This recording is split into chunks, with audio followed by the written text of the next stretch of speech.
Right now, at this exact second, there's a truck driver sitting at a border crossing in Laredo, Texas, and they've been parked there for like 14 hours. Oh, wow. Yeah. Yeah, and the truck works perfectly.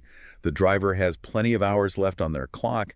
The buyer is desperately waiting for the goods, but the truck is, well, it's not moving.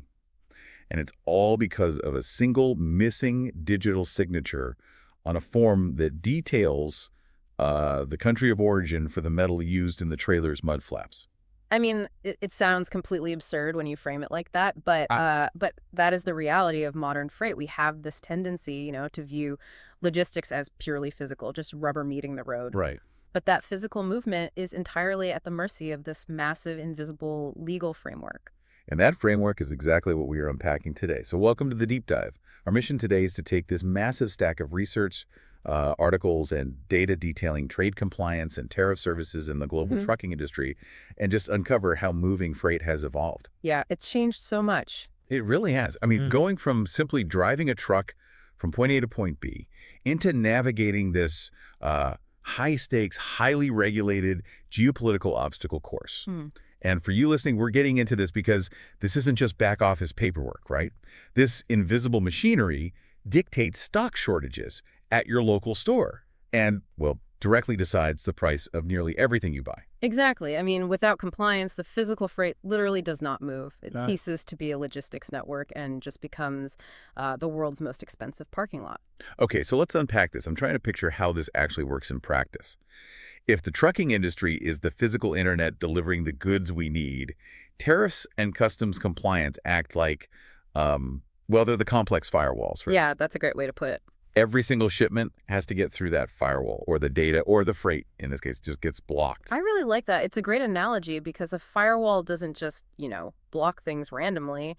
It inspects the data packets based on a very strict set of rules. Mhm. So for a truck, every single international shipment requires proper documentation, precise classification, and customs declarations before it can legally cross. And if it doesn't have that. If a single data point in that documentation is wrong, the firewall just shuts down the connection. The driver loses productive hours, the broker's phone is just blowing up with furious customers, the carrier bleeds revenue, and, well, the shipper eats massive storage fees. So when you say a truck is sitting at a border waiting on compliance, my instinct is to think about it like a toll booth. Mm-hmm. Like you pull up, the driver hands over a manifest, they pay a couple of bucks, the gate goes up, and they just drive through. Right, and it's completely understandable to think of it that way because historically, you aren't entirely wrong. It used to operate much closer to a toll booth model. Oh, really? Yeah, but that fundamentally changed over 30 years ago. The watershed moment was the Customs Modernization Act of 1993. People usually just call it the MOD Act. Okay, the mod acts. Yeah, and that legislation completely flipped the script on how borders operate. It introduced two core concepts, informed compliance and shared responsibility. Shared responsibility sounds, I don't know, incredibly collaborative. But whenever I hear that in a corporate or legal context, it usually just means someone is getting handed the bill. You hit the nail on the head right there. Yeah. Before 1993, customs agents at the border were largely doing the heavy lifting. They were checking the goods, doing the math, and, telling the importer what they owed. Wow, so they were almost doing the homework for them. Exactly. But the MOD Act shifted the legal burden of accuracy entirely onto the businesses importing the goods. The government essentially said, we are no longer your accountants. You are legally responsible for ensuring every single piece of customs information is flawlessly accurate. Flawlessly accurate before they even get to the border. Right. Complete and accurate before the truck even approaches the border. And the government is basically saying, we will just audit you later. Man, so what does that accuracy actually entail? If it's not a toll booth, what are they actually filling out? It sounds more like doing a highly complex corporate tax return for every single trailer. That is a much, much more accurate comparison. It is an entire ecosystem of requirements. You have your basic customs clearance, then managing the complex documentation for trade agreements like the USMCA, which, replaced NAFTA. Right. And then you have the most difficult part, which is tariff services. A tariff is a tax imposed on imported products, but calculating it is an absolute maze. Yeah. You have to determine the precise harmonized tariff schedule, or HTS classification, for the goods. Wait, hold on. How hard can it be to classify a good? I mean, a shoe is a shoe, right? Microchip is a microchip. Oh man, if only it were that simple. Let's take your shoe example. Under the HTS, a shoe isn't just a shoe. Okay. Does it have a leather outer sole or a rubber one? Does it cover the ankle? Is it for sports? Wait, whether it covers the ankle literally changes the tax. Absolutely. A slight variation in the material composition can swing the tariff rate from 8% to over 30%. Wow. Now, apply that level of granularity to an entire trailer full of mixed electronics or, automotive parts or industrial machinery. You have to calculate the exact duties owed, identify any obscure legal exemptions, and make absolutely sure you aren't overpaying or worse, underpaying. And what happens if I get it wrong? Say I classify a shipment of rubber-soled shoes as leather-soled because the rules are just overwhelmingly dense. Well, what's fascinating here is that the mechanisms of punishment are severe. We aren't just talking about a slap on the wrist. First, you face cargo seizures. Like, did they just take it? Yeah, the government simply takes possession of your freight. Then come the heavy fines. And the real nightmare is a back duty assessment. Oh, that sounds expensive. It is. If Customs realizes you've been misclassifying those shoes for, say, 3 years, they will audit you and demand the back taxes for every single shipment you've ever moved, plus interest and penalties. Oh my gosh, that could ruin a company. Exactly. And this is why customs brokers have evolved. They are no longer just paper pushers stamping forms. They are vital strategic partners. Businesses rely heavily on these tariff specialists to navigate the HTS maze because a single mistake can literally bankrupt a company. Okay, so the businesses and their brokers are doing all this heavy lifting just to get through the firewall. But here's where it gets really interesting. When tariffs actually change, like when the government raises or lowers those taxes, it doesn't just annoy the accountant filling out the forms. It sends a massive shockwave through the physical world. Oh, absolutely. It alters traffic patterns entirely. Right. It seems to me like it triggers this massive game of supply chain Black Friday. Like, imagine a store announces flat screen TVs are going up by 25% on Monday. Everyone is going to rush the doors on Sunday to buy them at the current price, right? That is exactly what happens on a global scale. We call it the pre-tariff rush. When companies know a tariff deadline is looming, they race to get as much product across the border and into the country as physically possible before the new tax takes effect. Which, I mean, as a trucking company, sounds amazing at first glance. More stuff rushing into the country means more freight to move, right? Yeah. Everyone makes money.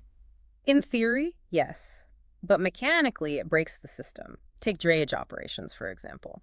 Drayage, that's the short distance hauling, right? Exactly. Drayage refers to the trucks that move freight very short distances, usually taking a shipping container right off the port and driving it to a nearby distribution warehouse. At massive hubs like Los Angeles or Long Beach, the infrastructure is finely tuned for a specific daily volume. So what happens during the rush? Well, when the pre-tariff rush hits, ships just dump thousands of extra containers onto the docks all at once. The drayage trucks physically cannot move them fast enough. So the ports just become like clogged arteries. Precisely. You run out of truck chassis, the trailers that actually hold the containers. You run out of drivers. You get intense capacity shortages, which causes freight rates to skyrocket artificially. Right. It's a massive boom in volume, but it's chaotic, unsustainable, and incredibly stressful for everyone involved. And then, I'm guessing, the clock strikes midnight, the tariff goes into effect, the Black Friday doors close. Yeah. What happens mechanically to the trucking industry the day after? You hit a wall. Once the tariffs are active, the cost of importing those goods jumps. Because the goods cost more, consumer demand drops. I see. And when demand drops, import volumes just plummet. So the trucking industry goes from this chaotic hyperspeed sprint to a dead crawl almost overnight. Man, that roller coaster has to be brutal for the people actually doing the work. Just looking at the data on how this impacts specific groups, it's wild. Think about the drivers. 1 week, they are racing to beat a tariff deadline, dealing with massive congestion at the ports, facing intense pressure from dispatchers for just-in-time delivery. Yeah. And then the next week, the ports are empty and there's no freight for them to carry. It creates total unpredictability. And look at the freight brokers, too, the middlemen connecting shippers to carriers. When that artificial rush hits, shippers flood the spot market desperately looking for any available truck. Oh, right. So rates are going crazy. Exactly. Brokers have to navigate these wildly swinging prices, trying to secure capacity without losing their margins, all while managing panicked clients. And the carriers themselves, like the fleets owning the trucks, They are getting squeezed from both sides. Because when a tariff hits, it's not just that freight demand drops. Their own operating costs shoot up Yeah, they really do. because fleets rely heavily on imported components. Tariffs increase the cost of the actual trucks, the trailers, the replacement tires, the electronic logging devices in the cab, even the tools used for maintenance. And as those equipment costs rise by, tens of millions of dollars industry-wide, carrier profit margins simply evaporate. Yeah, and if we connect this to the bigger picture, fleets are forced into a constant state of reaction. A trucking company builds its business on established freight lanes, these consistent contracted routes. Right, stability is key. But when a tariff suddenly makes a specific import too expensive, that entire lane dries up. The carrier then has to dump their trucks onto the highly volatile spot market just to keep them moving. And there is a massive wave of this volatility coming up. The research outlines the March 2025 tariff wave. And for you listening, just reporting strictly on the policy details here without getting into the politics, this entails implementing a 25% tariff on imports from Mexico and Canada, and an additional 10% on Chinese goods. Right. So regardless of any political motivations behind these policies, purely from a mechanical logistical standpoint, this is an earthquake. It's expected to simultaneously drive up equipment costs, suppress import volumes, and force fleets to completely redraw those established freight lanes. It really is a perfect storm for logistics providers, and this raises a fascinating aspect of modern trade compliance. Tariffs aren't just broad economic levers anymore. They act as surgical geopolitical strikes. What do you mean by that? Well, a single regulation can force a highly specific industry to completely tear up its supply chain playbook. So what does this all mean? We're saying that an executive order signed in a boardroom directly dictates the wait time for a Canadian trucking trailer, or whether a Mexican tomato makes it to your local grocery store. It absolutely does. Let's look at the UFLPA, that's the Uyghur Forced Labor Prevention Act. This went into strict enforcement in 2023. The mechanism here is that it blocks goods suspected of utilizing forced labor at literally any tier of the supply chain. Any tier. Yes. Because of this, over 4,000 shipments have been intercepted and blocked at the border. Now wait, let me make sure I understand how complex this is in practice. If I'm an auto manufacturer and I buy a steering wheel from a factory in Mexico, I just need to prove to customs that the factory in Mexico is legitimate, Right. because that's my direct supplier. See, that is only Tier 1. And under the UFLPA, Tier 1 is nowhere near enough. You actually have to map your supply chain down to Tier 3 and Tier 4. Wait, Tier 4, what does a Tier 4 map even look like? Okay, so it means you prove the Mexican factory is clean. That's Tier 1. Then you have to find out who supplied the steel and plastic to that Mexican factory. That's Tier 2. Okay, getting harder but doable. Then you have to find out who supplied the raw iron and petrochemicals to them. That's Tier 3. Then you have to trace it all the way back to the specific mine or extraction site where the raw minerals were physically pulled from the earth. That's Tier 4. You have got to be kidding me. I'm not. You have to provide an unbroken chain of documentation proving no forced labor was used at the mine, the refinery, the parts plant, or the assembly plant. If you are missing one single document from a Tier 4 raw material provider halfway across the globe, your Mexican steering wheel does not cross the U.S. border. That is staggering. You are tracing a single atom of iron across 4 different corporate entities just to get a truck through a checkpoint. And the enforcement mechanisms are only getting tighter. Yeah. In December 2023, there was a specific sanctions advisory aimed at freight forwarders. It mandates that forwarders really enhance their screening responsibilities. So they can't just look the other way? Right. They can't just check the name of the company hiring them. They have to continuously screen the cargo's entire journey against geopolitical watch lists. Then you also have the executive order from March 2017 focusing on AD/CVD violations, which target over $2 billion in lost government revenue. Okay, AD/CVD. I know AD stands for anti-dumping, right? Which is when a foreign company sells goods way below market value just to crush domestic competition. But what is the CVD part? CVD stands for countervailing duties. This is when a foreign government heavily subsidizes its own domestic industry. So maybe they give their steel mills free electricity or massive tax breaks. Oh, I see. Yeah, that allows those foreign mills to produce steel unnaturally cheaply. When that heavily subsidized steel hits the global market, it undercuts everybody else. So customs applies countervailing duties and extra tax to level the playing field and offset that foreign government's subsidy. And we can see exactly how these geopolitical taxes hit the asphalt. Take the fresh Mexican tomatoes mentioned in the data.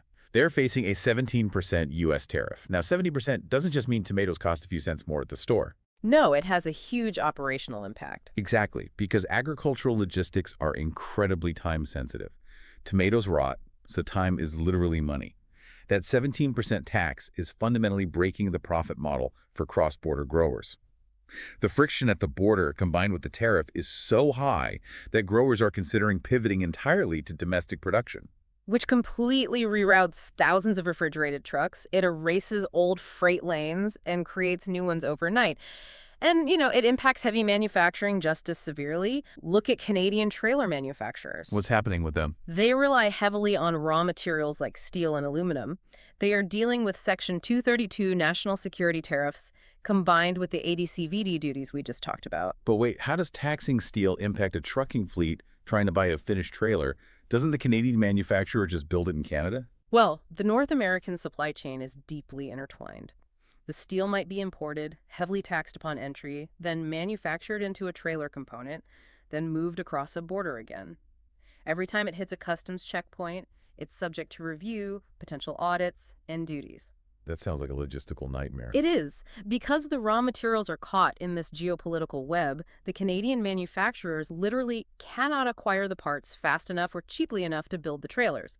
So the lead times to deliver a new trailer to a trucking fleet stretch out by months. You have fleets that desperately need new equipment to haul freight, and they are completely sidelined because a countervailing duty on steel has disrupted the assembly line. Which circles us right back to our opening scenario. The physical trucks can't be built or can't be moved because of the legal framework. But this raises a massive question for me. With all of these incredibly dense rules like the UFLPA Tier 4 mapping, the AD/CVD math, the 2025 tariff waves, how is any business actually surviving this volatility? It's tough. Yeah. I mean, if the taxes and rules change every time a new policy drops, how do you manage a supply chain without going bankrupt? You have to find legal shock absorbers. And there are two very specific mechanical workarounds that companies lean on heavily to survive. They use customs bonded warehouses and foreign trade zones, or FTZs. Explain how a foreign trade zone actually acts as a shock absorber. Think of a foreign trade zone almost like a foreign embassy for freight. Geographically, the warehouse might be sitting right in the middle of Los Angeles. But legally, in the eyes of customs, the goods inside that warehouse have not yet entered the United States commerce stream. So physically, they are here. Yeah. But legally, they are still floating in international waters. Exactly. And the mechanical benefit of this is cash flow management. Let's say you import 10,000 televisions right before a massive tariff hits. If you clear them through customs at the port, you owe the government millions of dollars in taxes immediately, up front. But if you move them directly from the port into a foreign trade zone or a bonded warehouse, you defer paying that duty. You only pay the tax on the televisions as they individually leave the warehouse to go to, say, a Best Buy. Oh, wow. Yeah, during a period of high tariff volatility, this is a lifesaver. It prevents a company from having its entire cash reserve wiped out by one massive upfront tax bill. It really paints a picture of just how complex the physical economy actually is. Trade compliance isn't, some guy with a stamp in a back office. It is the absolute lifeblood of global logistics. It really is. When it is handled correctly, with FTZs and perfect HTS classification, the freight moves, costs are mitigated, and the supply chain hums. But when a single Tier 4 document fails, the penalties, the audits, and the border delays absolutely crush a business. So for you listening, the next time you see a massive 18-wheeler cruising down the highway alongside you, recognize that it's not just hauling a trailer full of goods. Riding right there in the cab, sitting on the dashboard, is an invisible mountain of geopolitical rules, shifting trade agreements, and incredibly complex tax calculations. It really is an invisible weight pressing down on every single axle. And, there's one final piece of this puzzle that points to where all of this is heading. To cope with this overwhelming complexity, trucking fleets are heavily investing in AI and advanced dispatch technology just to stay compliant and efficient. Right, because humans can't keep up. Exactly. And at the exact same time, the government has evolved too. The TFTA, which is the Trade Facilitation and Trade Enforcement Act of 2015, mandated highly automated customs systems. Meaning customs agents aren't just sitting there using calculators anymore either. The government is using automated algorithms to police the firewall, and the logistics companies are using AI to try and legally navigate it. Which leaves us with a rather profound thought to consider. If the entire future of physical logistics relies on artificial intelligence to navigate incredibly dense tariff matrices, and governments rely on automated systems to flag discrepancies in Tier 4 supply chains, Yeah. will the next major global trade war be fought not by politicians in boardrooms, but by rival supply chain algorithms trying to legally outsmart each other's duty calculations in real time? Wow. Rival algorithms fighting a global trade war at the speed of light, while the physical trucks just wait for the green light. It really brings that physical internet metaphor full circle. The firewall is only getting smarter, which means the freight has to get smarter to pass through it. It's no longer just about horsepower and diesel, it's about processing power and data accuracy. Processing power, keeping the physical world moving. That is a wild thought to leave off on, and that's all we have for today's deep dive. We will catch you on the next one.